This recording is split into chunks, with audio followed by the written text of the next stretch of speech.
perkenalkan, nama saya Delvini Agustin Sedebutar. Saya dari kelas 10 IPS 2. Pada kesempatan kali ini, saya ingin menjelaskan tentang kebutuhan berdasarkan intensitasnya. Kebutuhan berdasarkan intensitasnya ini dibagi menjadi 3, yaitu kebutuhan primer, sekunder, dan tersier. Pertama-tama, kita akan membahas tentang kebutuhan primer. Jadi, kebutuhan primer adalah kebutuhan pokok yang tentunya harus kita penuhi dalam kehidupan kita sehari-hari. Contoh dari kebutuhan primer adalah sandang, pangan, papan, kesehatan, dan pendidikan.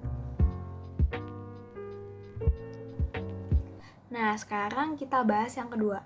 Yang kedua adalah kebutuhan sekunder. Jadi, kebutuhan sekunder itu kayak apa sih? Jadi, pengertian dari kebutuhan sekunder adalah kebutuhan yang biasanya timbul dengan adanya perkembangan zaman.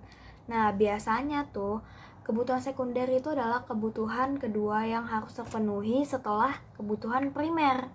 Contoh-contohnya tuh kayak apa aja sih? Contoh-contohnya dari kebutuhan sekunder itu kayak motor, mesin cuci, komputer, laptop, perabotan rumah tangga, dan lain-lainnya.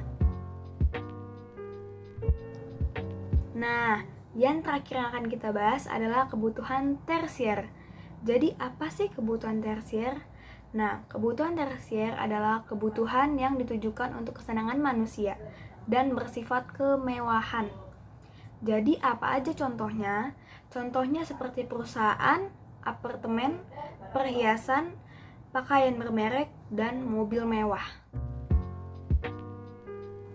Nah, jadi kesimpulan yang dapat kita ambil dari penjelasan saya kali ini adalah seiring dengan berkembangnya zaman, maka kebutuhan manusia juga semakin berkembang dan kebutuhan manusia yang satu dengan yang lainnya itu berbeda.